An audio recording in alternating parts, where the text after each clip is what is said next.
We hold these truths to be self-evident, that all men are created equal, but today doesn't feel that way.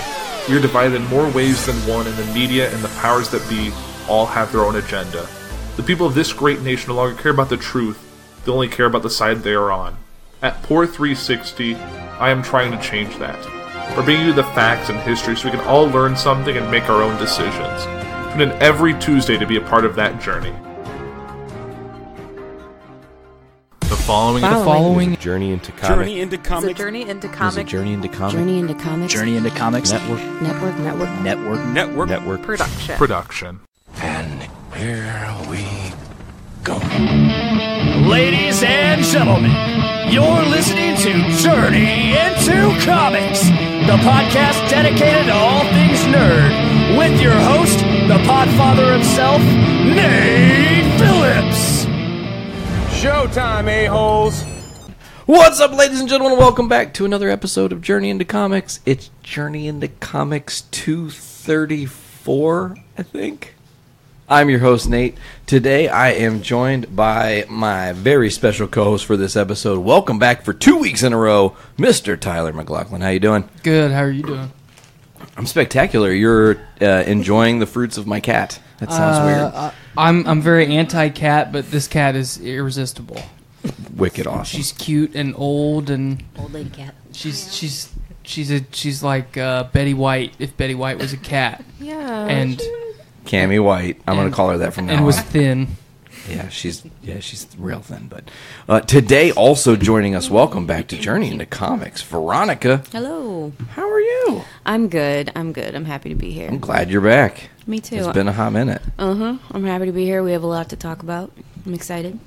Lots and lots and lots to talk about, but we brought a couple more friends along for the ride. Also joining us, welcome for the first time to Journey into Comics, Skyler.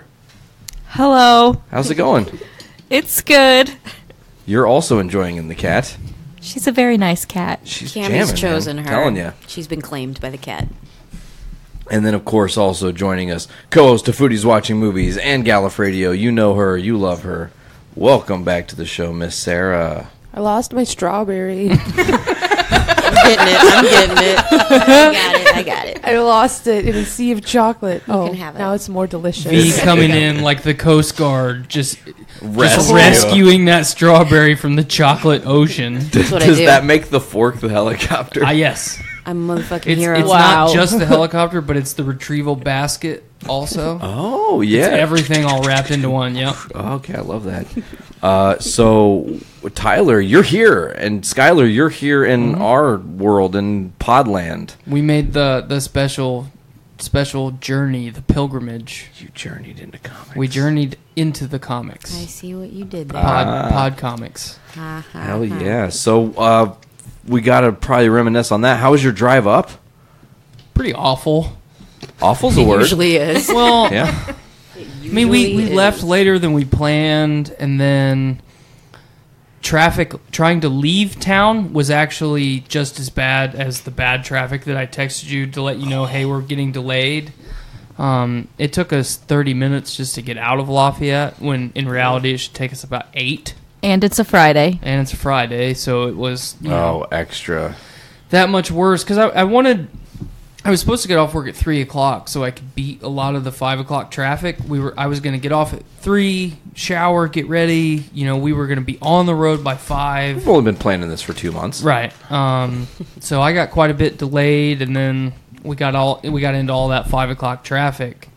Then once I got on the road, I thought, we're going to get basically to Remington, and then we'll be out of the traffic because it's way after 5. And no. That's when it hit. We were going 70, or I was going about 80. We went 80 to 0 in about 30 seconds. Oh my gosh. And then the entire stretch of that first traffic backup, there was no reason traffic was stopped. Yeah. You know what it is? Probably rubberneckers. There was probably something that they were looking at. No. There was nothing on the road at all. Damn. It was just open space. There was no trash, no accident, no cop, nothing. Weird. So, and then, obviously once we merged on to 8094, then it's good luck, everybody. I'm gonna change 7 lanes at the same time. It's a jaunt. It's quite a jaunt.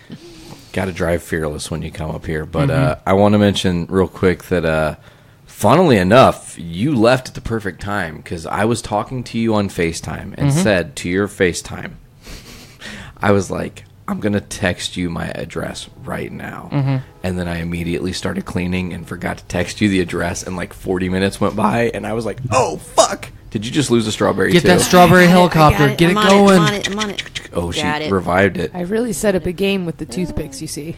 Yeah, we're having like this. This is all for my ridiculous 70s style chocolate fruit fondue thing. I'm all about it. Yeah. Man, that's jamming. Mm-hmm. I was almost worried a little bit because I didn't know if you took a nap. Me? Like you said, okay, I'm going to send you my address right now. And I was like, okay. So I went in daycare, picked up Ruby, got going on the road. I'm chatting with Ruby as we're driving. And I'm like, that fucker still hasn't sent me his address. Not a big deal. You know, I'll call him if I need to. Yeah. And in my mind, I was like, you know what? He's cleaning. There's probably a movie on. He sat down, kicked back, like, man, I'm comfy. Catch you heckin' snooze.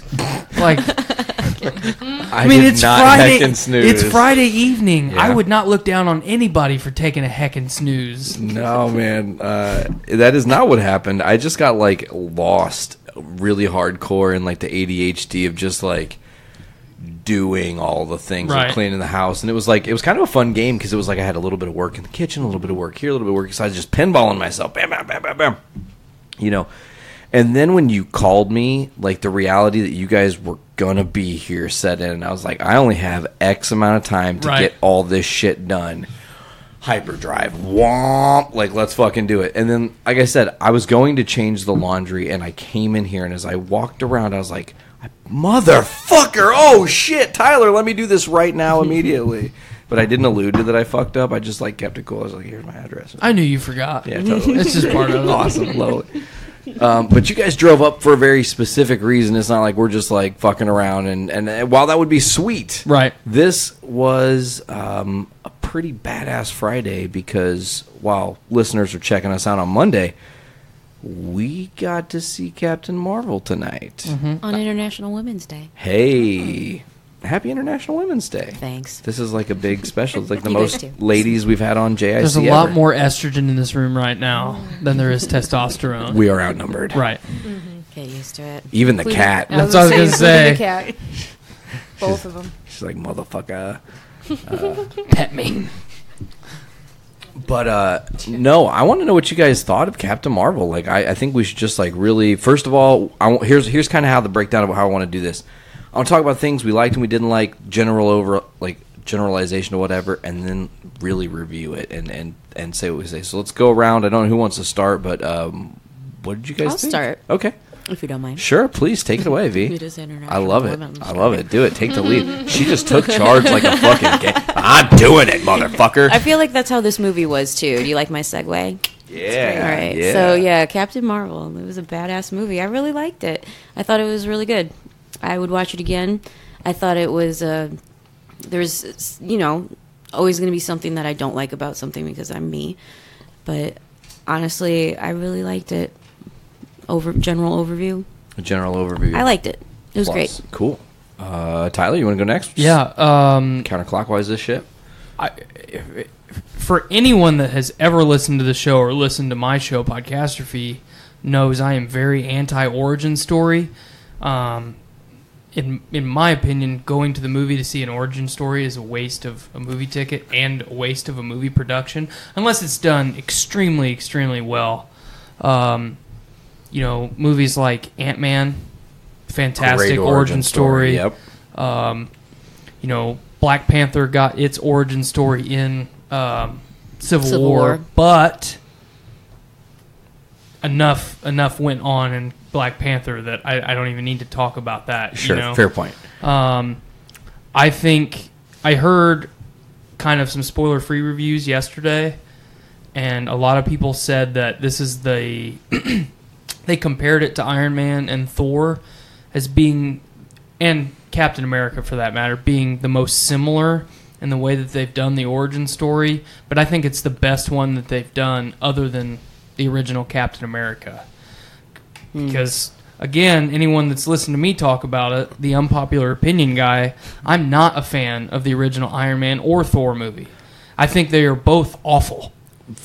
The first Thor is admittedly pretty bad, especially when they were doing more of the, what do you call it, like the Shakespearean talking. They were really trying to drive the Norse home thing. Yeah, and I thought the first Thor movie blew. Once they kind of stripped that away by like Ragnarok, which really is what it took, the re-evolution of Ragnarok. Which I think was because they had such success with Guardians. Oh, yeah, totally. Absolutely. It totally changed the way that they were going to write the rest of those Marvel movies, I think. But so every mainstream review that I read, as far as the positive points go, I agree tenfold. It was fun. It's the, towards the top of the best origin stories that I think Marvel has done. I agree. Especially with a character that you're either really, really familiar with or you're not familiar with at all. Very well said. I think they did a good enough job of... This is everything that you need to know about this character because she doesn't even know she figures herself out throughout the movie. It's what makes it a really good, unique origin story, Absolutely. I think. The only critique that I have, and it's the same critique I've had for the last couple Marvel movies, excluding Infinity War, I think the cinematography and the editing was shoddy at times. That first act was really, really choppy, and I don't dig that. And some of the CGI was not Disney Marvel standard. I vibe that.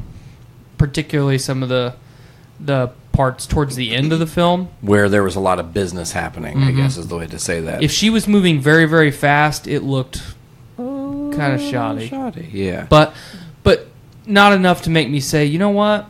Don't spend $90 to go to the movie and see this. That's kind of my shtick. Yep. $10 movie ticket, $80 in concessions. Easy. So, especially if you buy 2 popcorns, you're fucked. Oh yeah, totally fucked. Skyler, what are your opinions on this movie? I thought it was a good movie, and I haven't seen very many Marvel movies, so... That's what Tyler was saying. Let's talk about that for a second. So you just recently saw Infinity War? Yep. And it was like a game changer? It was a very good movie. Okay, so what did you like about Captain Marvel? scoot closer to the table. I know. She's covered by a cat. She's been claimed, remember? It's okay. We're just like... Sorry. It was a female character, and I thought she did a very good job.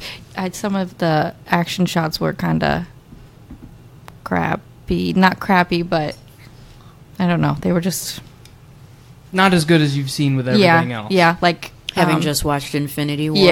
Yeah, so that was really good. But I thought it was a good movie. I liked it overall. Yeah. Sarah? It was fun. Had a lady. She was good. Had 90s music. Yeah, we had things to say about the soundtrack. We can talk about that later. Yeah. Oh, yeah. We can talk about that in a bit. I always have something to say about that. But I don't know. I liked it. It was. It felt like your standard Marvel movie to me. I don't know. I hate saying that, but I get.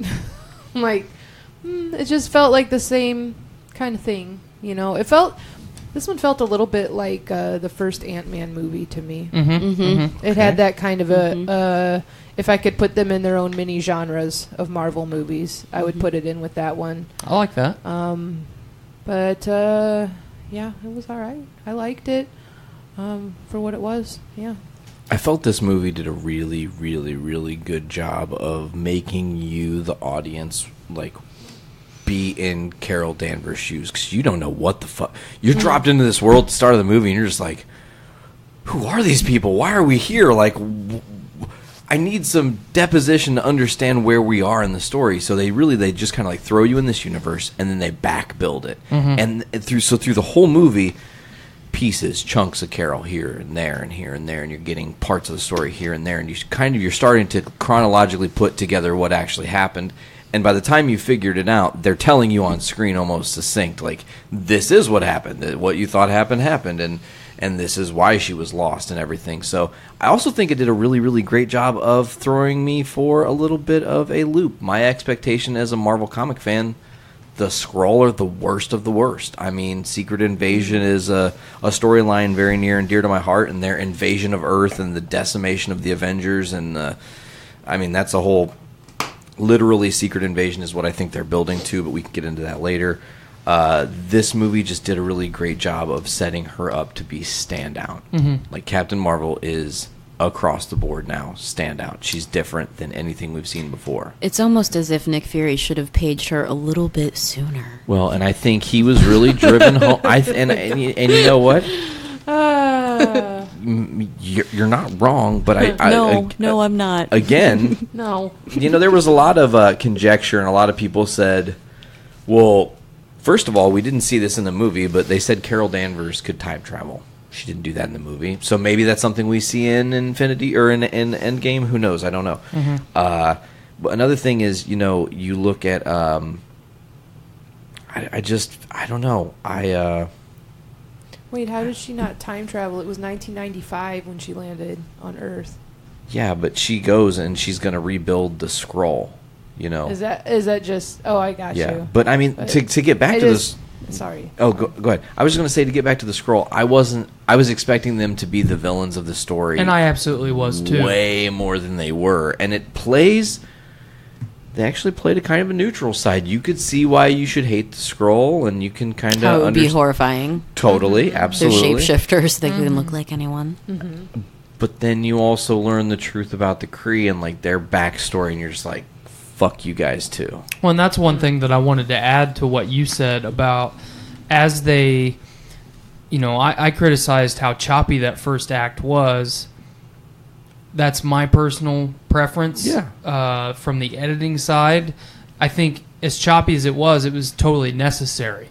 You had, when you're first introduced to a character like that, you know, doesn't know who they are, and they have no background whatsoever. As they start to piece stuff together, or as they start to be introduced to things that they haven't even started to piece together yet, it's gonna be choppy.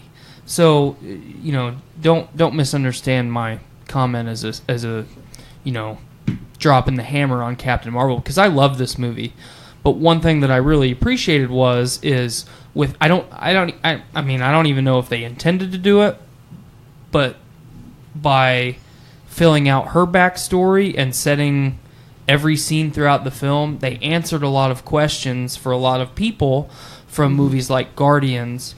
You know, so one of my minor complaints, I thought Ronan was going to be a lot more involved in this film than he was. Character. Which is totally okay. Makes sense, too. Right. Yeah, this whole movie was super satisfying for those reasons.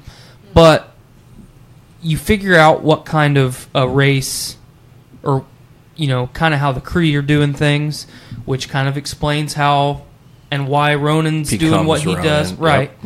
Yep. You also see why Korath follows Ronan's path. He believes in what Ronan's saying, so once the disbandment of this team is done, clearly his path is... But from Guardians, you have Ronan, you've got Yondu, you've got all the other Kree that you see throughout Guardians 1 and Guardians 2, for that matter. They've all got blue skin. So in the opening act of Captain Marvel, you see a lot of Kree that don't have blue skin. And then as the movie progresses, you figure out that the Kree are this imperial, basically going planet to planet, and then you will either submit and join, you know, our empire. Right, or, it was very, you know, Star Wars. Yes, absolutely. Or you'll be our slaves, is the way that I took that. Which, or we'll eradicate you. And slavery is really a choice of salvation, because we're saving you from yourself. Absolutely. Ugh. So that... You know, when you tie all the loose threads together, it's okay.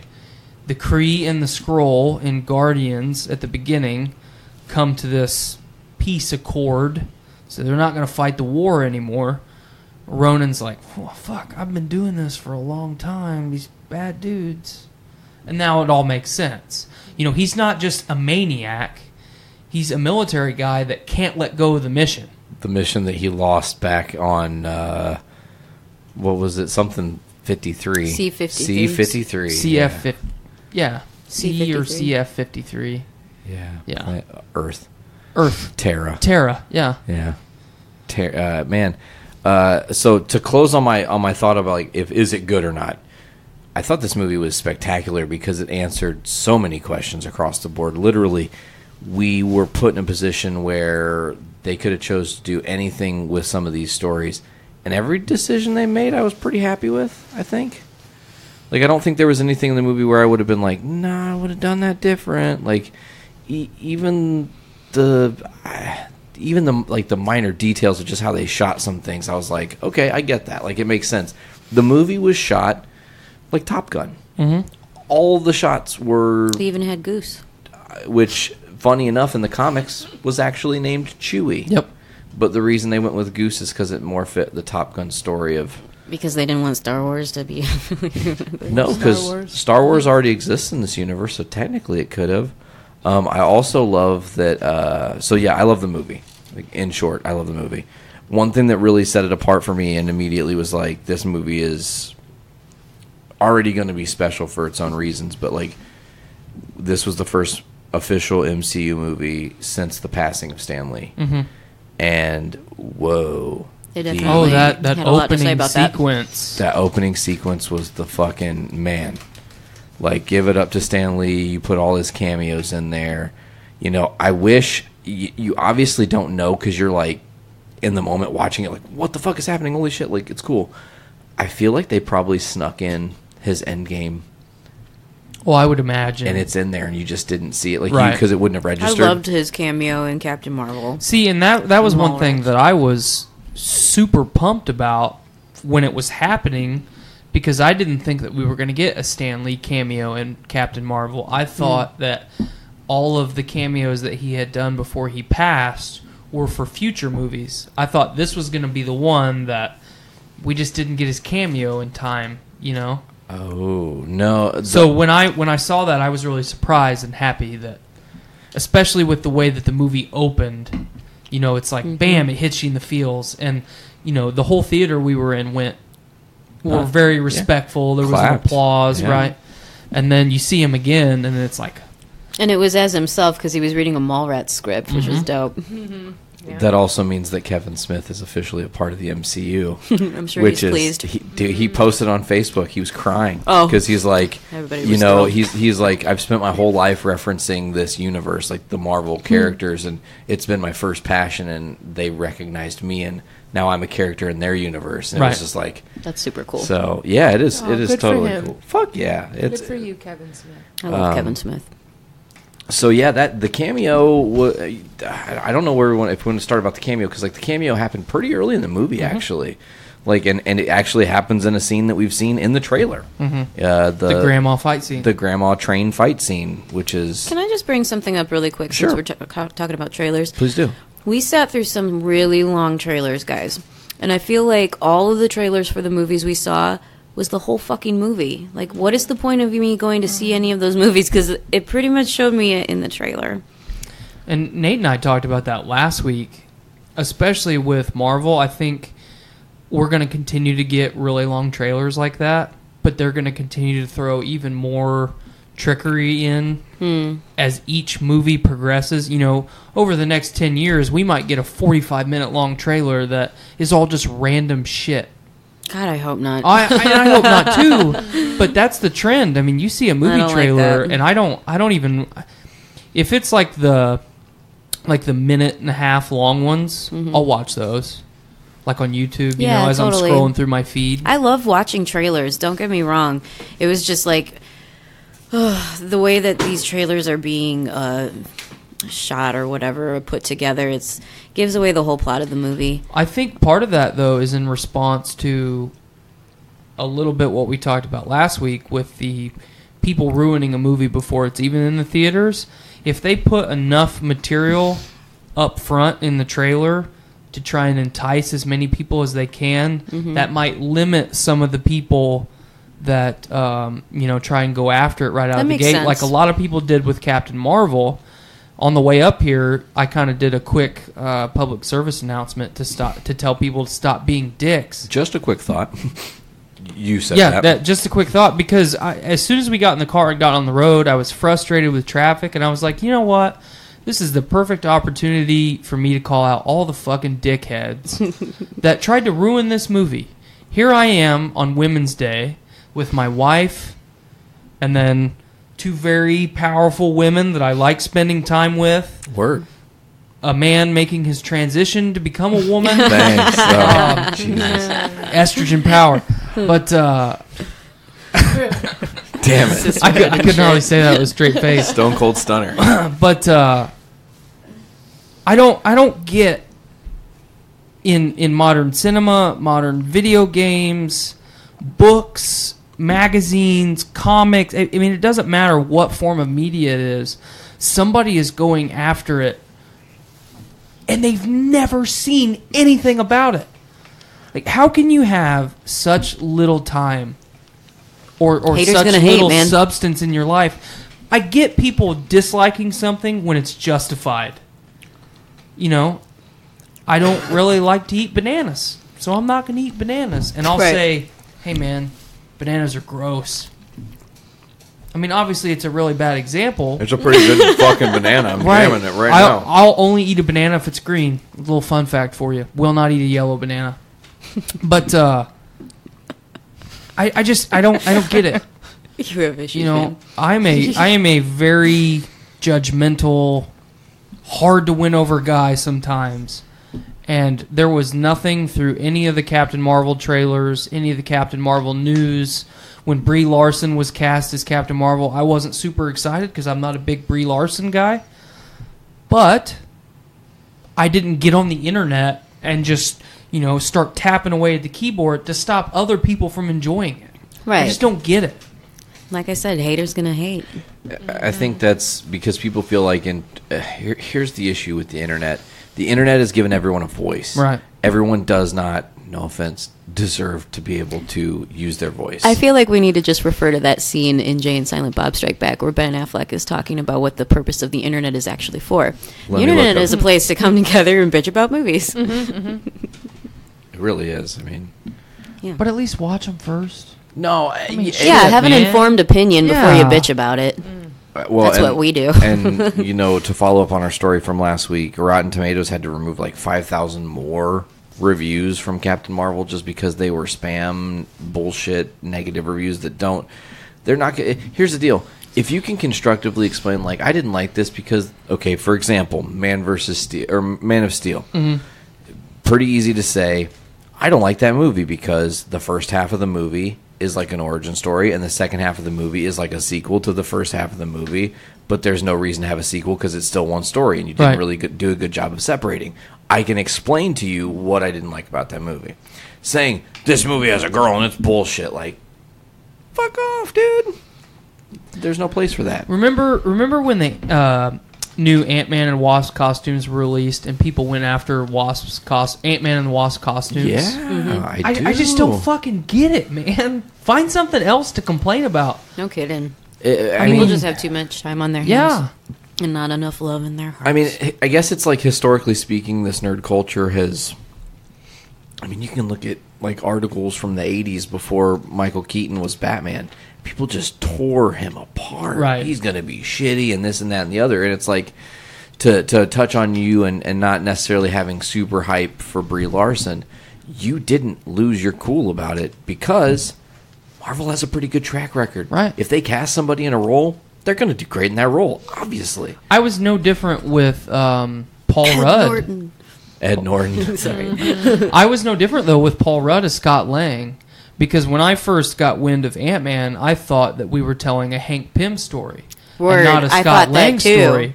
And I saw that Paul Rudd had been cast as Ant-Man. It didn't say Scott Lang, it said Ant-Man. Mm-hmm. And I was like, come on, man. He's not Hank I had Pym. the exact same reaction. I mean, you need almost a Robert Downey Jr. kind of guy to play Yeah. A Hank cocky Pym. motherfucker. In his prime. Mm-hmm. Yes.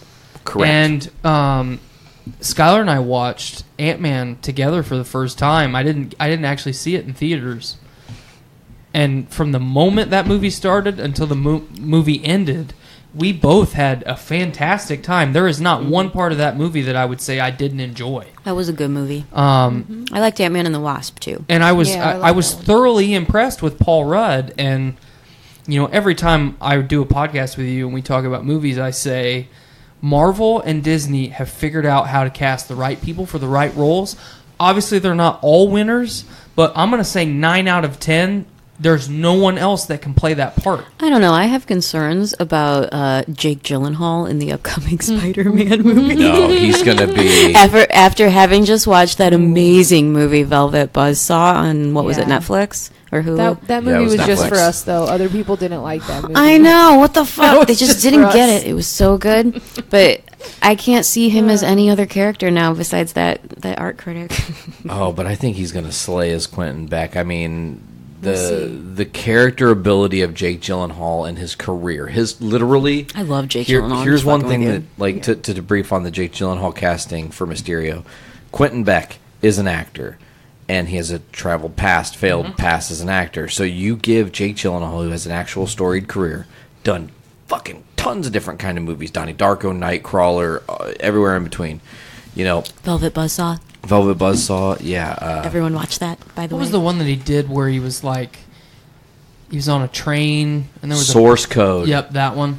No, Yeah, it was Source Code. was it Source Code? Yeah. I thought. Oh, okay, yeah, because The Social Network was the Facebook movie. I bought those movies really close to each other, so I always get them a little bit backwards. But Quentin Beck needs to have that storied history. I mean, Jake Gyllenhaal can almost play himself, and it will be perfect. Absolutely. Because he has to be an actor who's done it all, who's kind of experienced a little bit of everything, who's had failure, who's had success, and then can take that with him with this obsession to be better than Spider-Man, because he thinks he can. He thinks it's theatrics.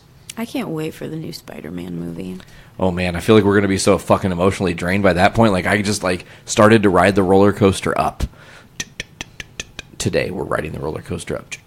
By coaster to April Endgame. 26th. Whoosh, whoosh. It's going to be, like fucking doing 360 barrel rolls. We're gonna be doing and barrel shit. rolls. I'm telling you, it's going to be a barrel Captain roll. Marvel style. Oh, I like that. Yeah, she did do some barrel rolls. Yeah, there's some good action in this movie. Did you like the action sequences? I mean, Skyler, you weren't really thrilled on all the action sequences. No, because, I just watched the new Avengers, so that was so good. You're comparing the sequences. I mean, it makes sense. Did you see Black Panther? I don't think so, no. I thought visually that was a really beautiful looking movie. Minus the blur. The rhino blur. The rhino blur. That's the one thing that's bad. The CGI Yeah, rhinos okay, have that's a right. little Well, not just that. bit. The Black Panther suit, anytime he's off the ground, it's blurry. I need to look back into So that. maybe this is just a consistent Marvel aesthetic problem. Because that's how it was in Captain Marvel. They don't as have well. the technology. I don't know. Yeah. I thought Captain Marvel looked really good too. There was Like, just it times cool. where the CGI made her body look disproportionate to her surroundings. Yeah, it was a little cartoony. It was a little cartoony here and there. Like, but she had like a righteous mohawk helmet, yeah. and she was glowing. Like, it's gonna be a little, just suspend your disbelief for a minute, Tyler. It was really cool to mantra. see. Yeah. It was really cool to see her evolution of like Kree soldier, remembering her past U.S. fighter pilot, getting more memories back, and then realizing like some strange things are afoot. One thing I want to really touch on in this is I loved how we got to the new color scheme for her suit. Oh, yeah. Oh yeah. Because I was like, how are they going to do that? You can't spray paint that shit. Like, this ain't Miles Morales. You can't get the spray paint out and do that, And That then was it such was a like, feel-good scene. oh, it was just like, doot, and they're just like messing with it and trying all these like, different America. and I mean, they did a lot of different like goofy color coordination, like combinations. They did the black and gold, which was cool. It was like a reference to when they were looks cool. doing the trailers, and they did the black and gold for Captain Marvel. But then they did, and not everybody would have caught this, they did the original Captain Marvel color scheme with the gray and a little bit of green tinged throughout it, and it was like a oh fuck moment, like we're here. And then she goes, we're on the same team, and points at the shirt, and I was like, that's how you got the colors. Oh fuck. Yeah, she looked at that little girl and she said, "I need you to pimp my suit heritage style." Monica, oh, I love that. Marco. Pimp it heritage style. Monica Rambeau, that's the daughter, Photon. She becomes a superhero down the road, and she's going to be bad. Well, and they reference that. Yes, You yes, know, they definitely. Nick Fury says, maybe you'll be like your aunt. Carol someday, Yeah, haha. that- And that it's you- like, no, yes, you will be Photon, and you will be a total badass. The kid they cast for her, if they let her just like grow 10 more years down the road and don't touch that story, she'll grow into that part perfectly, has the full aesthetic look. It's going to be, that's the future of Marvel right there. I'm really excited. Another thing I want to talk about, and I want to get your guys' thoughts on, was the real reveal of what's really going on in this story. And I don't know how we want to talk about that, if we want to do a little bit of a spoiler section here, but or if we want to just play it elusively, because this movie creates an interesting twist that I was not particularly planned for. Like I said, I had one very clear conceived notion of what was going to kind of happen in this movie and what we were kind of aiming towards. I thought we were going to have more setup for other things that we didn't end up getting. So the conflict gets like kind of turned on its head, and you see what the war is really about. And what did you guys think about that moment? Honestly, I was just kind of waiting for it. You too. That dude, whatever, Kree dude, he was evil. Yeah, like Yeah, straight up. it's Jude Law. Of course he's the bad guy. What the fuck, man? You don't cast Jude Law as like a hero. Come on. Jan Rog was Ever his- since he started sleeping with his nannies, he just is tainted to everyone, man. I mean, even in Repo Man, he starts out as a villain. Right. You know? What? Did you ever see that movie Closer? I've watched part of it. Don't ever watch the Ooh, rest I of forgot it. about That one. movie's so depressing. That was a weird one. Sleeping with his nanny? What? Yeah, he was like cheating on his wife Sierra Miller or whatever with his nanny with his Oh, daughter's with nanny. his daughter's nanny. I thought Not you were his saying nanny, he was his nailing his daughter's nanny. nanny. I was like, what No, is he's a going millionaire. on? His daughter has like an au pair or something. Oh, okay. That makes totally way more sense. Jesus Christ. Threw me off. See, I was actually a little bit surprised by Jude Law's, the amount that he was involved in the film. Yeah. With Yeah. what we had seen from the trailers and what I had seen from set photos and stuff like that, I thought he was barely going to be in the movie. Yeah, this movie did a good job of doing what you were talking about with the trailers, misleading you and giving you not exactly what you expect, but honestly, it was another really great Marvel movie. That's what I'll say about it. It was another great Marvel movie. I love how. And honestly, I feel like it's probably one of my favorite Marvel movies. Like, yeah. I enjoyed it that much. it was But at the end of the day, definitely. it is still a Marvel movie. I don't know. Just saying. Yeah, I thought it was. I had a thought, and I totally just lost it. Damn it. Sorry. It's okay. Fuck. Oh, you know, I was going to say, I love how ballsy Marvel is. Because if you guys go back to the first set photos released for Captain Marvel, it's the final scene of the movie. Like when she's in the desert with Jude Law, and it's all or the conflict has already been resolved. Like they're just like, here, have it. And then like you think about the trailer, and they put moments from all parts of it. But the story is so disconjoined, and you don't know what's happening, and you're thrust into the back and forth of where she's come from. And Carol Right. Dan Veers, I hated when they were calling her Veers. I was like, ugh, get out of here with that Carol Danvers for life, yo. But yeah, I don't know what else to say. I feel like I'm taking over on the talking, so I'm going to shut up for a second. I'm just going to fade away. It's your show, dude. There's, you do there's you. a big old pause. Yeah, you do you. I was really, really impressed with Nick Fury's character in this movie. Can we just talk about the elephant in the room real quick, because it's super fun and I want to talk about it. I loved how they explained Nick Fury's eye loss.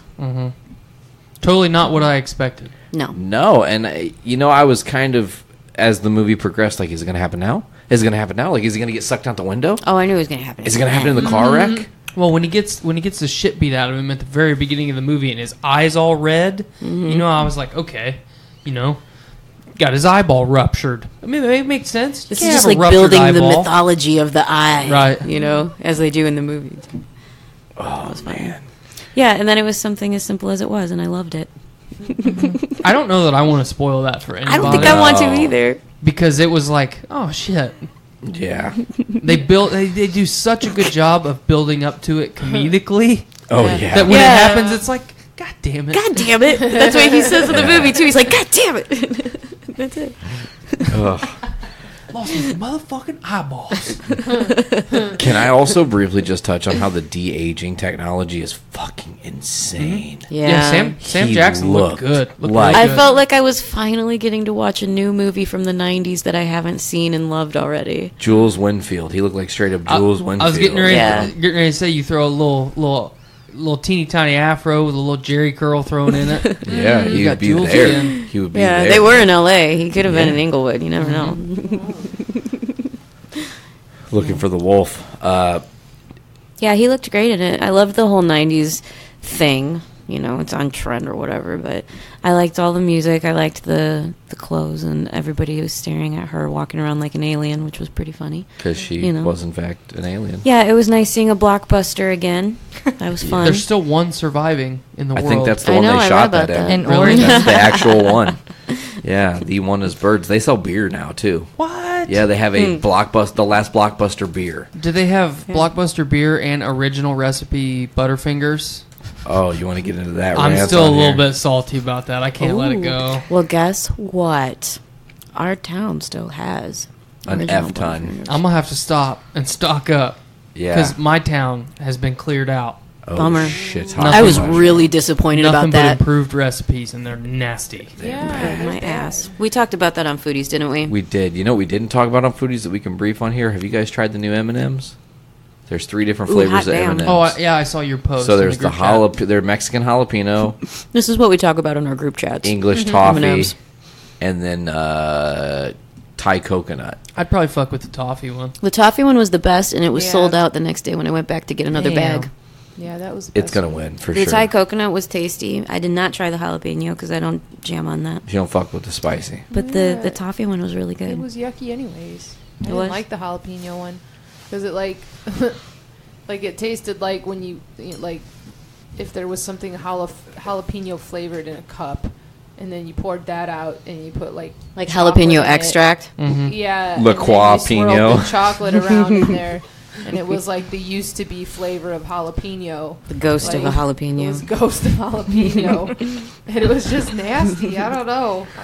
I didn't appreciate that all over my. Maybe animal. somebody ate a jalapeno and then like breathed on it. That's funny. Yeah, it Or was. spit it back in the cup and then dumped it out. Oh. Yeah, they just hissed it at you. Oh, man. Anyway, it's getting So- late. I'm getting so talking tired. about the de-aging, Agent Coulson also looks fantastic. Oh yeah, that was fun seeing him again. Let's brief Yeah. on Agent Coulson because I did call it. I said at some point Coulson was a Skrull, and he was in the movie. We're not going to spoil when, where, how, why, or whatnot, but that is a rumor that was confirmed, which was pretty interesting to see. And, man, that's another thing, too. The Skrull just interject and intertwine. I can already see the plan to... You're going to have a radical version of the Skrull that are out there that didn't get Like saved. renegade ones. Correct. When I think you bringing this back up reminded me of what I was going to say. You and I have been talking for a long time about how Secret Invasion is the road that you is. You think that's the real end game? Well, I think that's one of the. I think that's one of the paths that you have to travel down. You have to do Secret Invasion. I'd really like to see Secret Wars. You know, there's a lot of stuff that I think you have to do, and I want them to do. And now that they've kind of changed the scroll up, which I really enjoyed, I think that you would have to either go the radical faction route, or you would have to really, really nail some good plot thickening to explain why all of a sudden it's different, you know? I feel like the Scroll 2 is also an interesting idea for a future Nemesis because they could already be like in. They've infiltrated. They've already been infiltrated, like because there is fucking Skrull hanging out in space. You know, they're hanging out on secret places and all these things. You know, like they're already there. So maybe somebody already is one. I was going to just say that what if we get to Endgame and it comes to the point where Cap dies and like the movie ends and then one of the after credits is him shifting into a Skrull. Everyone would fucking lose it because now Chris Evans doesn't actually have to be Captain Marvel or Captain America, rather. Right. You know, so I love the idea of the Skrull being the next really big focus, and they did such a good job. Like Talos' story and having his family and that whole thing is nice because it's a pretty Makes you feel for them. It's a non-radical form of the Skrull. You can kind of get behind them. You understand their purpose. You also see the danger of them. But it's a good setup. It does also allow for the status quo to completely change, though, because you could just pull the rug out, and anybody at any time was always Skrull, right, for whatever reason. You know, don't. And another thing that's awesome is with the Fox Disney deal going through, that hopefully by the time you guys are hearing this on Monday, it has happened and has been officially announced. Big Monday news. They'll have Super Skrull.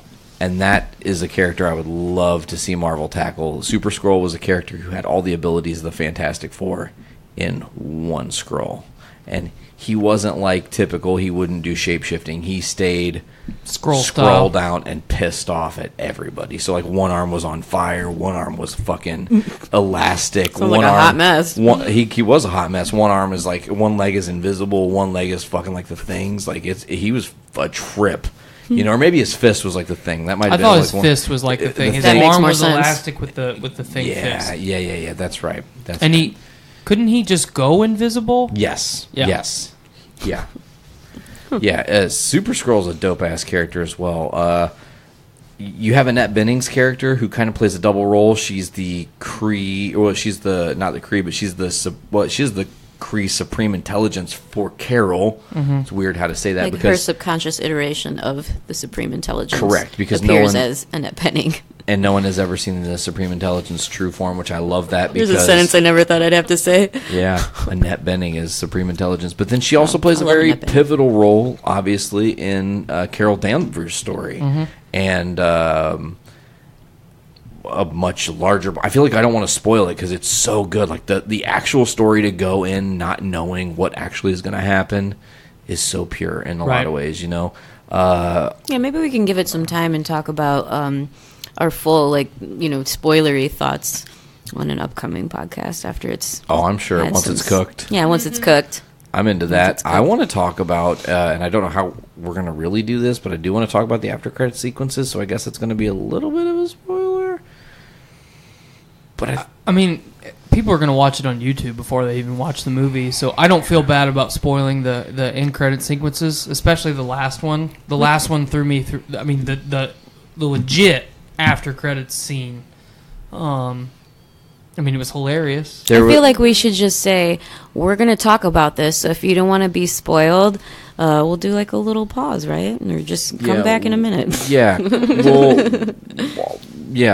We'll figure it out. I'll timestamp it that you guys should come back in. But so we're going to do that's a good idea. The spoilers for the end. If you don't want to know the end credits of Captain Marvel, you should stop listening to this podcast in 3, 2, 1. Okay, so let's talk about this mid-credit scene first, because it was the one that obviously held way fucking more weight. The Captain Marvel logo, boom, it shuts off, and then you're seeing the beeper that Nick Fury pushed in Endgame, and her signal's on it, and it's attached to some machine. You're not really sure what's going on, and then you see, well, Tyler, what did we see next? You see Captain America standing at a computer console. And they're seeing the number of missing go up and up and up. And it's like increasing dramatically. I think at the point I saw it was like 6 million something were missing at that point. So that's getting close to half the planet. We're not nearly there yet. We have to get like, 3.5 billion to lose half the planet roughly. But you see Captain America. Who else was there? Scarlett Johansson. Black Widow. Yeah, I was like, what the fuck is her name? Black Widow. Yeah. Banner was there. Banner. Rhodey shows up.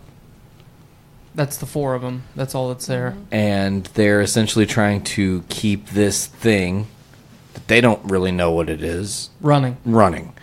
And Rhodey comes in and says, that thing just stopped doing whatever it was doing.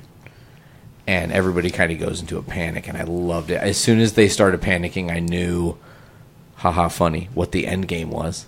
Right? I was like, oh, I know what their plan is. But I loved seeing, I mean, dude, she's there. I got She fucking teleports.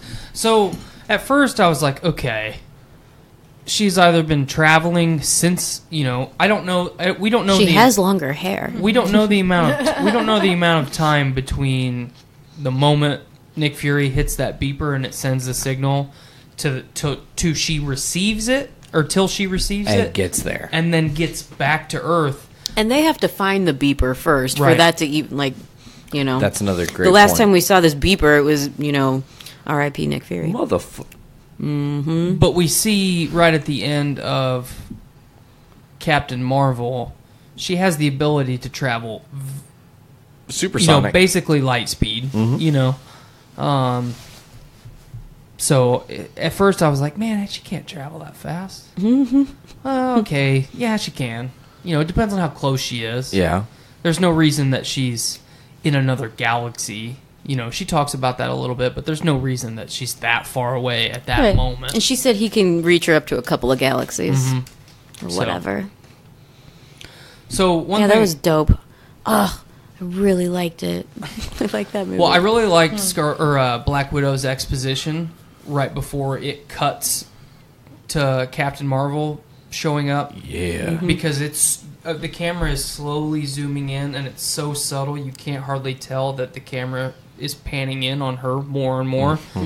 And then she's going through this really emotional, weighty exposition, and then boom, she turns around and fuck, there's somebody here.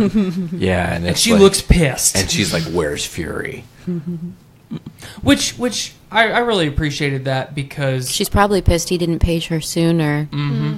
But I really liked, through Captain Marvel, the bond that Fury and Carol Danvers build. Yeah. Because it felt genuine. It's like, yes, like, I am you. We are the same. Right. You've got the powers, but we are the same.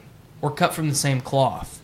Yeah, and she had seen some shit that day she wasn't expecting. He has now seen some shit that day he wasn't expecting. And he still treated her the same. Totally. And he does make a subtle error in thinking about, like, turning her in, thinking she's, like, a suspect of some crime, which is comical that S.H.I.E.L.D.'s trying to solve crimes. But right. Hail Hydra. Jesus Christ. So, I just... I don't know, man. Their bond was so natural because he recognized that he was seeing something he'd never seen before, and he was like, wait a minute. Should I really be judging that this is bad? Like, is this person bad? And then Coulson coming through in the clutch, too, is just like... Character. Building. You're creating these archetypes, I guess is the way to say that. Right. I also thought it was pretty cool... from a viewer's standpoint, that there was like no stupid love interest stories, which are annoying. Yes, it totally avoided that trope. That's a good thing to note. I really liked seeing Coulson as the rookie. Yeah, that was fun. Felt really good. Ultra inexperienced and confused. Ben Mendelsohn killed it, by the way, as a villain. Slayed. The only thing that, in the last Endgame trailer we got, or the second to last trailer we saw Scott Lang showing up, knocking on the door. We don't know, you've talked about it, I've talked about it, we don't know if that is like closed circuit live feed, or if that is recorded days in advance when Cap and the rest of the gang are seeing that. They're obviously in the same place. Is Scott Lang going to show up right after Captain Marvel does? Oh, fuck. No. That'd be crazy. Question. Oh, that's right. We did see Scott Lang come back from... In the trailer, he's trailer. knocking on the door, so Right. he had to have gotten out of the quantum realm somehow. Right. Okay. That's right. I forgot about that. Because I was thinking the last time I saw him was at the end of Ant-Man and the Wasp, where he was lost in the quantum realm. So It was the Super Bowl trailer when we saw that, right? Yes, sir. Or was it the trailer No, before that? It was the first trailer because Okay. it was the final tag of that first trailer. Yep. I haven't seen the Guys. trailer in a while. Ant-Man? I know you remember that. Like, yeah, that was great. I was looking up real quick because in a minute I want to pull up. They released some description for the next Endgame trailer. Okay. And I want to talk about Wait, that. for the the upcoming the trailer? upcoming Endgame trailer, because it was shown for Disney at the shareholder meeting. Before that, though, I do want to say we need to talk about the other after-credit sequence. While it was totally badass to see Captain Marvel finally join the Avengers, who at the time aren't the Avengers. Those who are left. Those who are left. There was still one more after-credit sequence, and it was like my life in an after-credit sequence. Right, Sarah? What? The second after-credit sequence was like our life. Oh, God. Yeah. Like follows you around. Fucking yeah. I've talked about my cats on other podcasts. Was this still a spoiler zone? No, I was hoping you guys would dive into that second after-credit sequence. I know, I'm asking yes. because we didn't talk about that at all. Yeah. Earlier. We can talk. Okay.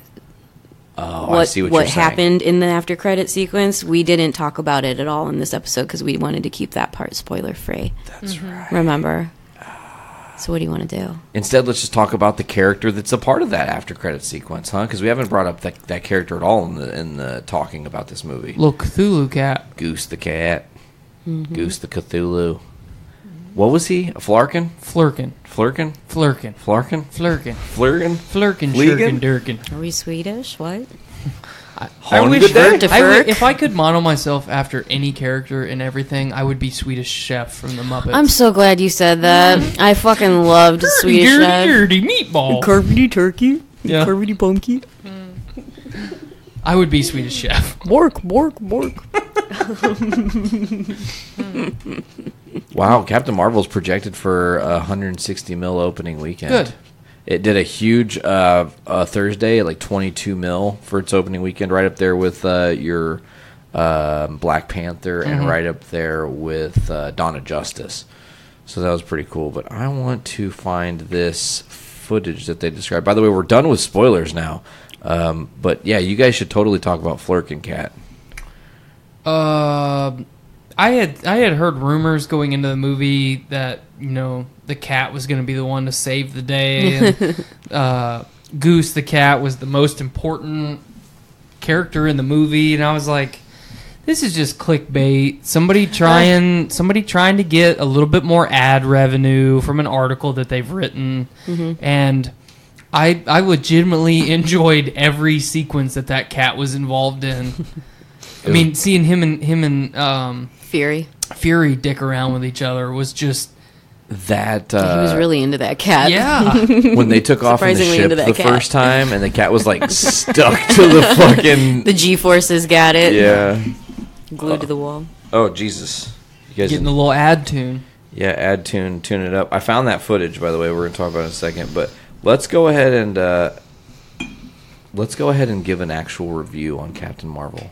As far as a score? Yeah, your score. Let's do it on 10. Sure, out of 10's fine. I'll give it a solid 8.5 all day. Cool. In good conscience, in my opinion, I enjoyed this movie more than Black Panther. Score.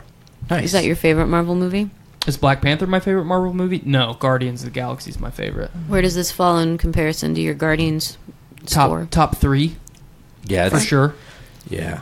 I mean, I don't think, and Skyler and I talked about this on the way up here. I don't think that you can weigh any of the other movies against Infinity War and or Endgame because these are once or twice a generation type movies. You're right. But you know, I've already expressed my distaste for Thor 1, Iron Man 1. I'm that like one of 3 people in the world that liked Thor 2 better than Thor 1. Oh man! So you know, I'm that guy. Iron Man 2 was awful. Oh yeah, absolutely. Iron Man 3 was fun. Still not super great. It's a great Christmas movie. Guardians is the most complete and fun Marvel movie out of all of them. My opinion. We should really also talk an about amazing soundtrack. Yeah. There was so much Guardians sprinkled in Captain Marvel. Oh, absolutely. Just in how they were using the different codes for the different planets and everything. I mean, that was literally stripped right from the Guardians story. So, I mean, using the bigger universal decks for where every planet is and stuff instead of just using like... That's kind of what I mean when I say that Guardians changed how they were going to make Marvel movies. Absolutely. I mean, 100%. It really leveled up their cosmic world. So for me, just to have a little bit more comparison, Guardians 1 is my number 1, and then Winter Soldiers 2. Hell yeah. I would put Captain Marvel at number 3 now. Sweet. And then I would put Civil War as the honorable mention. Fucking A. Because I really dug Civil War. It's not the Civil War story, but... No, it was not. But it was kick-ass. For what they had to work with, it was really good, especially not having the X-Men or Fantastic Four to have any part in that story when they were a much bigger role. So 8.5, 8.5 all day. V? I'm going to give it a solid 9 out of 10. Nice. I really liked it. I thought it was good. I liked that there was no... I liked that the movie was about her character. I liked that it was her origin story in a way that didn't feel like a typical origin story. And I thought she was... I thought Brie Larson was excellent. I didn't really know what to expect, having seen her in other things that I liked her in. Like, she was in the show United States of Terra. And I think that was Showtime or something that was really good. And she was in, of course, Scott Pilgrim. And we were talking about the soundtrack earlier. Sarah and I were driving back from the theater, and we were talking about the soundtrack for Scott Pilgrim, how she was that character and sang that song Black Sheep. And Sarah said that should have been what they played instead of No Doubt, I'm Just a Girl, or Just a Girl. That would have been because that was like the one song that was super out of place for us. Right. That was the only complaint I had about the soundtrack was the No Doubt. I didn't need Gwen Stefani in it. Yeah, it should have been Black Sheep. That's one thing that I want to add, though, too. Part of the reason I rate this movie so high is from start to finish, I don't feel that anything was forced other than that song. Yeah. That one song that was the one fucking thing that was That's the one forced. thing that I would say. You could have picked any other song than this. Fucking throw Barracuda in there. Oh, my God. You've got her wearing a heart shirt, in the movie. Right. Let's throw in a little Barracuda. I liked her 9 Inch Nails shirt. Oh, I did too. I dug it. Yeah. But this is one of the few Marvel movies that I've watched and enjoyed, and there not been some cheese thrown in the movie somewhere. It was good. Without cheese. It was without cheese. It was very good. Higher, further, faster without cheese. Sarah, what's up on your review? Well, I was going to say like a real solid 8 out of 10. But I'm going to give it the extra half a point because she didn't have any one-liners. Thank you. That's why. Yeah. Most of, I don't think any of the characters had one-liners. She was super genuine, too. Yeah, and I liked that. Yeah. I didn't air my grievance about the soundtrack, did I? No.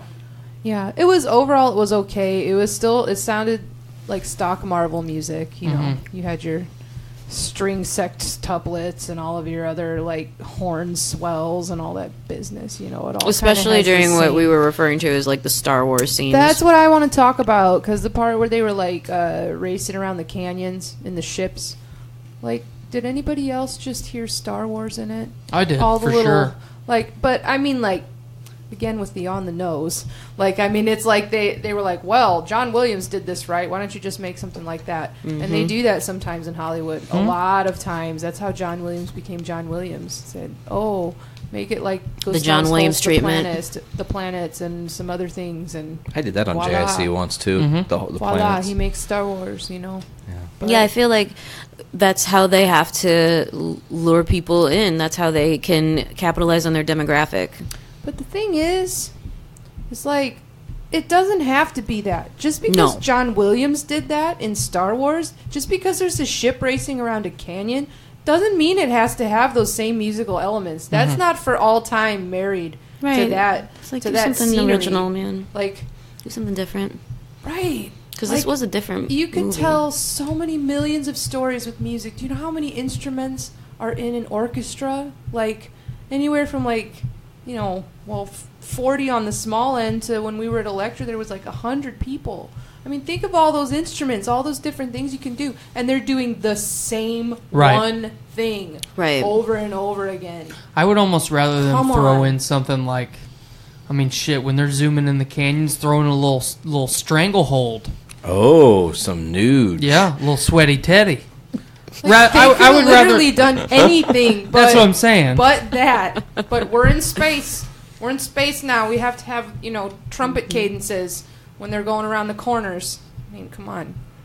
Like, Be better. it just bugs. It bugs. I mean, it was like it was quality sounding music, you know, but there was nothing like proprietary about it. It was a little derivative. It was, yes. I mean, some of the like soundtrack choices were okay, but Yeah, I liked the Just the a Girl soundtrack. thing was. That was the one off-putting song for me. Yeah. But the rest of it was really good. So yeah, I'll give it the 8.5 for the lack of the one-liners, and yeah, that's what I'm saying. There it Shit, is. yeah. Skyler, you're up. I thought it was a good solid 8. A solid 8. Okay, so we've got an 8.5, a 9, an 8.5, and an 8. So that's like really like 3 8.5s. So I guess I'm going to write it out at like a solid 8.5. Like I think that's a fair assessment of this movie. I think it does a great job of, as I said, you are learning her origin story as she learns her origin story, which creates a cool, you almost are like in her shoes as the thing takes place, you know. I love the power set they give Carol Danvers. She's a little bit binary. She's a lot of bit like Captain Marvel. She has, I mean, the ability to, they did it right. They did her totally. fucking right. And I loved her mohawk. Yeah, and for the fact that they used her mohawk helmet when they really, by all rights, didn't have to. Right. Like that's. I'm so glad they did, because it's such a badass visual, from the comics. It's just showing true love to that character and saying like we want to do this fucking right. So. And this is such a cool character. She has such a huge backstory that's like, it's wild. And she like they kind of really, I think, hit the nose on the head for kind of how women walk through life having one arm behind their backs, because you guys are... Carol Danvers in the Marvel Universe was like a reflection of the times politically for women, like a symbol of feminism, you know, without having to like necessarily shove it down your throat, you or know? be overly like, but it was empowering. It really was. Right, and that came across in the movie too, not just from the comic books. Like they did a good job of her character, you know, being a strong woman, but they're not gonna like be like, I'm a strong woman, you know. I like they didn't beat you over the head with any of that, you know. It was just like she was there kicking ass the whole time. Well, not just her, but Rambo also was painted yeah. in that same light, and Talos's love interest. Yeah. You know, for what little we saw her in the movie, she was also painted in that same light, because you never came back. We were told not to send the signal. We had to protect ourselves. We protected ourselves. Right. We did this. You know, and that ship was mostly full of women and children. I think it was entirely full of women and children. It was like Talos and the few dudes that came from the crash with Carol. So, this movie just did it. It did it for me. It's a good... Like I'd I said, see it again. It's a palate cleanser right before Infinity War, or before Endgame. Like we're about to get hit with some shit coming up in April. They're gonna culminate 10 years. You don't think they're gonna take some chances and put some real, you know, period end of sentences on certain characters? It's coming. I'm fully preparing myself for Endgame to be emotionally crushing. Brutal. And that doesn't happen for me very, very many times when I watch a movie. Yeah. I'm preparing myself for it. For sure. I feel like I'm desensitizing myself for it, so that way I don't end up actually like being depressed and hurt about it and butthurt in real life. Like I'm just gonna have to be super apathetic about it, otherwise I'll just be like crushed, and I don't want to feel that. Yeah, I detached a while ago. No, I'm still really into it. I've been waiting a really long time for this upcoming movie. Oh, I know. Because I was super into the comic books, like. I really wanted Civil War to be different. You know, when I was reading the comic books, I was so into Civil War, and I was like, this is gonna make an amazing fucking movie. I was like, I predicted the whole thing, but they didn't do it right. That's my biggest complaint with it, you know, because it's totally different. If they were all owned by, if they could all just come together and let the rights have all these characters, and they could have just developed it the way that it was written, or at least more closer to the comic books, you know. But I've been waiting a long time for the Endgame thing, and not just because, you know, the movies were good, but because I personally invested in reading the comics, and I haven't read a lot of other comics since then. Like, I haven't had a lot of time. So this one was, like, super personal for me. So I'm excited about it. I'm just... I wish it would have been closer to the comics is all. I was really happy leaving the theater tonight because this is one of the first Marvel movies in a long time that I didn't have the whole script pretty much scene by scene Figured out. discussed and nailed. When we did our big, like 9-hour long Infinity War review, the only couple things that I know Blaine and I for a fact didn't call before we watched the movie was Hulk being on Earth and Black Widow dying. I mean, those are the only two things that I said this has to happen for the movie to make sense. Everything else was there. So I was thoroughly satisfied being surprised from start to finish. Hell yeah. Absolutely. All right. Well, before we get out of here, I do have one last thing to read because we did get a description of what could be the upcoming Endgame trailer, like trailer 2, and it's really interesting, especially after what we saw today. So, user Scott Ladwig shared on Twitter that the footage that was seen at the Disney shareholders meeting was taking place at Avengers HQ with the heroes who survived the end of Infinity War, as well as Captain Marvel. The newest member of the team wants to set out to kill Thanos, with Nebula revealing she knows where he is. Rocket chimes in to say that the use of the Infinity Gauntlet caused a massive energy spike, the largest ever seen on Earth, though another planet experienced a similarly tremendous energy spike, seemingly where we saw Thanos at the end of Infinity War. Given how their last conflict ended with Thanos, War Machine, Bruce Banner, Black Widow, Captain America, and Captain Marvel all discussed the likelihood of taking down Thanos, with Banner wondering why another conflict could turn out differently. Captain Marvel points that she's here this time, hinting at just how powerful she is. Rhodes asked the question, which Should have paged sooner. Yep. Rhodes asked the question which many other audience members have been wondering, which is why Captain Marvel has been missing for the last 2 decades, with her pointing out that the other planets in the universe need help and aren't lucky enough to have the Avengers. After sitting quietly the whole time, Thor steps up from his chair, walks over to Captain Marvel, summoning his Stormbreaker axe, which whizzes right past Captain Marvel as she refuses to flinch, resulting in Thor saying, "I like this one." The footage then cuts to the remaining Avengers in the Milano, which is actually the Benatar. Rocket piloting and Captain Marvel in the ship's co-pilot seat. Rocket asks if any of them haven't been to space before, with Captain America, Black Widow, and War Machine raising their hands. With Rocket warning them not to puke on his ship, the camera then zooms in on Captain America's face as the footage came to a close. Sweet. Can't wait. So we've got Nebula pretty much confirmed in this whole meet and greet. Gotta mean Tony somewhere. That means Tony's got to be somewhere. Banner's not mentioning the Hulk. So when we see the Hulk in Endgame, I want it to fucking mean something. Because the Hulk straight got fucking punked in Infinity War. It's got outboxed. It's got to mean something. Thanos knows how to box. Banner doesn't. I mean, I rewatched that fight sequence today. It's dirty boxing, man. He just gets in there, throat chop, done. I don't know if he just wasn't mad enough, because I mean, let's go old school on it. All Hulk has to do to beat Thanos is get a little bit more mad. I think his anger quickly turned to fear, though, because it was like, oh, wait. He realized he had a contender. Oh, yeah. Like, I punched you with everything I had, and you didn't die immediately? We have a problem here. Yeah. Like, fuck. Oh, wait a minute. Wait a minute. Yeah. Nerf his power. This is not right. Right. You know? Maybe that's what spurs him to be a gladiator or whatever. That would be backwards. Oh, yeah, that's backwards. The only other character that wasn't mentioned, or maybe I just didn't hear, was Hawkeye as Ronin. Was that not in there? He was not in there. Because we saw him in the last trailer. Yeah, but maybe maybe this is happening before they get to him. Okay. You gotta think they're gonna be picking people up like a net and just like, oop, shit. Sucking them all in. So, I don't know, man.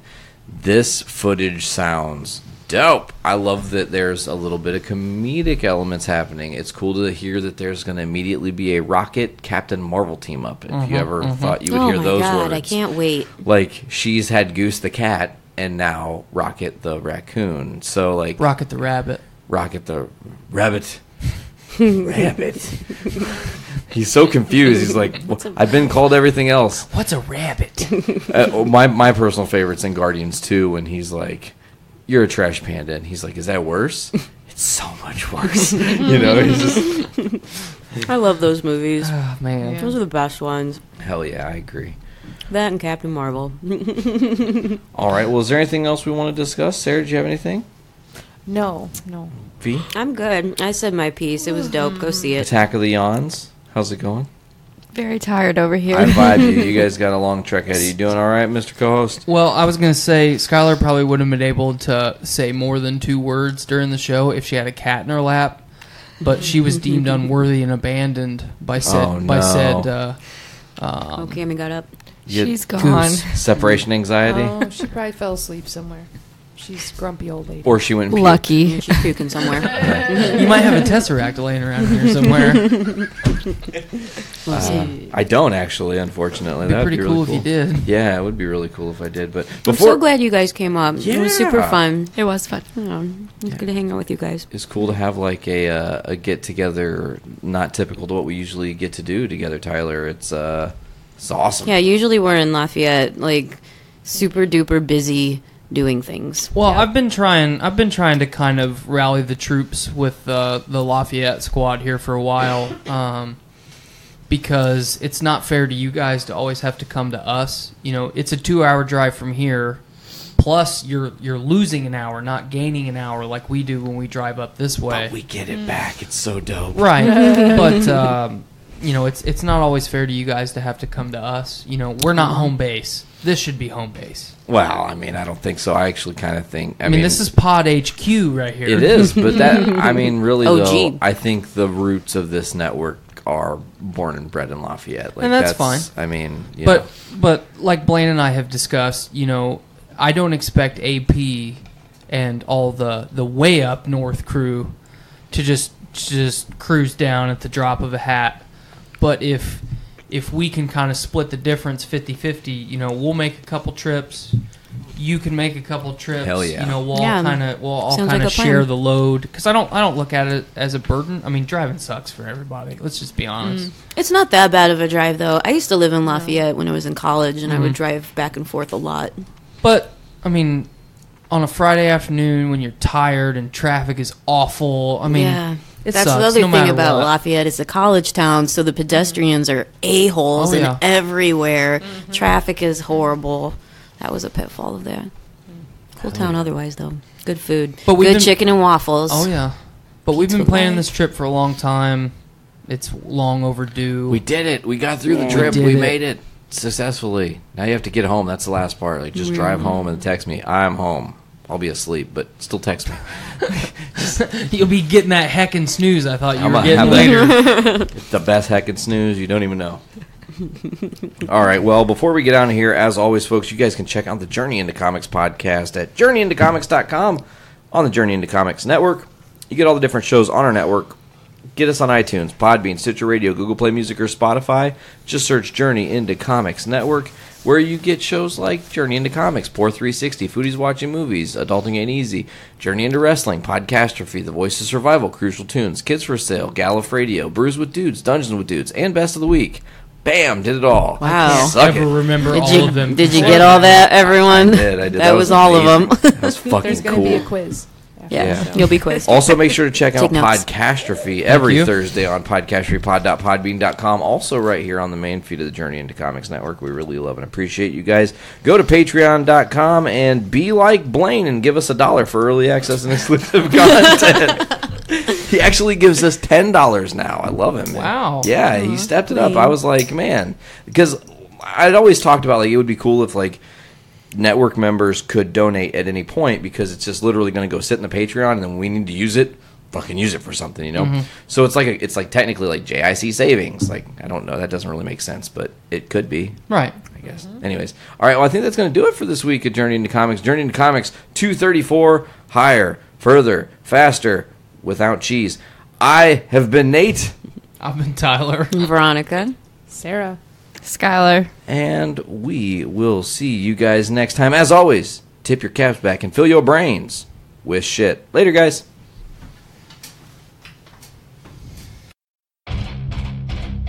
Hey, this is Nathan Explosion from Death Clock, and I just wanted to tell you guys about an event coming up in here pretty soon, March 23rd. Fun for Funds. It's a journey into comics. network event.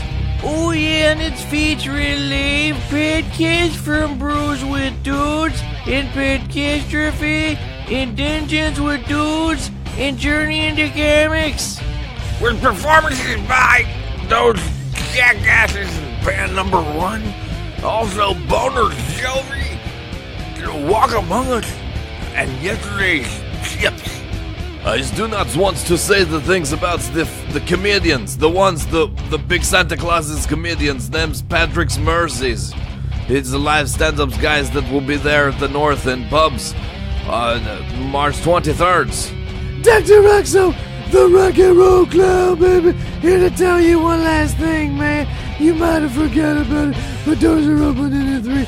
We're gonna have podcasts at 4. You're gonna pay $10, baby, and it's 21 and up. That's a fact, Jack. Check it out.